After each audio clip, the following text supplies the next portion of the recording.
ಹಿಂದೂ ಧರ್ಮದ ಸಾಂಪ್ರದಾಯಿಕ ವಿಧಿವಿಧಾನಗಳಿಲ್ಲದೆ ಕೇವಲ ಮದುವೆ ನೋಂದಣಿ ಮಾಡಿಕೊಂಡ ಮಾತ್ರಕ್ಕೆ ಅದನ್ನ ಕಾನೂನಾತ್ಮಕವಾಗಿ ಮಾನ್ಯ ಮಾಡಲು ಸಾಧ್ಯವಿಲ್ಲ ಎಂದು ಗುಜರಾತ್ ಹೈಕೋರ್ಟ್ ಮಹತ್ವದ ತೀರ್ಪನ್ನು ನೀಡಿದೆ.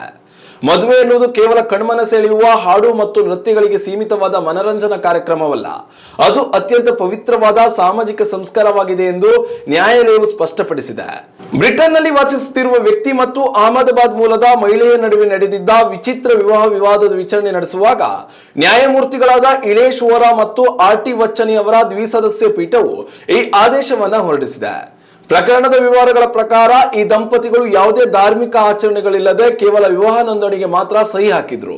ತದನಂತರ ಉಂಟಾದ ಭಿನ್ನಾಭಿಪ್ರಾಯಗಳಿಂದಾಗಿ ತಾವು ಸಾಂಪ್ರದಾಯಿಕವಾಗಿ ಮದುವೆಯಾಗಿಲ್ಲ ಮತ್ತು ಪತಿ ಪತ್ನಿಯಾಗಿ ಒಟ್ಟಿಗೆ ಜೀವನ ನಡೆಸಿಲ್ಲ, ಆದ್ರಿಂದ ಈ ನೋಂದಣಿಯನ್ನ ರದ್ದುಗೊಳಿಸಬೇಕು ಎಂದು ಕೌಟುಂಬಿಕ ನ್ಯಾಯಾಲಯಕ್ಕೆ ಅರ್ಜಿ ಸಲ್ಲಿಸಿದ್ರು. ಆದ್ರೆ ಅಲ್ಲಿ ಸಕಾರಾತ್ಮಕ ಸ್ಪಂದನೆ ಸಿಗದ ಕಾರಣ ಹೈಕೋರ್ಟ್ ಮೆಟ್ಟಿಲೇರಿದ್ರು. ಈ ಮೇಲ್ಮನವಿಯನ್ನು ಪುರಸ್ಕರಿಸಿದ ಉನ್ನತ ನ್ಯಾಯಾಲಯವು ಕೌಟುಂಬಿಕ ನ್ಯಾಯಾಲಯದ ಹಳೆಯ ಆದೇಶವನ್ನು ರದ್ದುಗೊಳಿಸಿದೆ. ಹಿಂದೂ ವಿವಾಹ ಕಾಯ್ದೆಯ ಅಡಿಯಲ್ಲಿ ಪವಿತ್ರ ಯಜ್ಞಕುಂಡದ ಮುಂದೆ ವಧುವರರು ಒಟ್ಟಿಗೆ 7 ಹೆಜ್ಜೆಗಳನ್ನು ಇಡುವ ಸಪ್ತಪದಿ ಅತ್ಯಂತ ಕಡ್ಡಾಯವಾದ ಆಚರಣೆಯಾಗಿದೆ. ಇದು ಕೇವಲ ಧಾರ್ಮಿಕ ನಂಬಿಕೆಯಲ್ಲ, ಬದಲಿಗೆ ಮದುವೆಗೆ ಆಧ್ಯಾತ್ಮಿಕ, ಸಾಮಾಜಿಕ ಮತ್ತು ಕಾನೂನುಬದ್ಧ ಸ್ಥಾನಮಾನವನ್ನು ತಂದುಕೊಡುವ ಮುಖ್ಯ ಪ್ರಕ್ರಿಯೆಯಾಗಿದೆ. ಯಾವುದೇ ಅಧಿಕೃತ ವಿಧಿವಿಧಾನಗಳಿಲ್ಲದೆ ಕೇವಲ ಕಾಗದದ ಪತ್ರದ ಮೇಲೆ ನೋಂದಣಿ ಮಾಡಿಸಿಕೊಂಡ ತಕ್ಷಣವೇ ಅದನ್ನ ಹಿಂದೂ ವಿವಾಹ ಎಂದು ಪರಿಗಣಿಸಲು ಕಾನೂನಿನಲ್ಲಿ ಅವಕಾಶವಿಲ್ಲ ಎಂದು ಕೋರ್ಟ್ ಒತ್ತಿ ಹೇಳಿದೆ. ಗುಜರಾತ್ ಹೈಕೋರ್ಟ್ನ ಈ ತೀರ್ಪು ಹಿಂದೂ ಧರ್ಮದ ಪರಿಪಾಲಕರ ಮೆಚ್ಚುಗೆಗೆ ಪಾತ್ರವಾಗಿದೆ.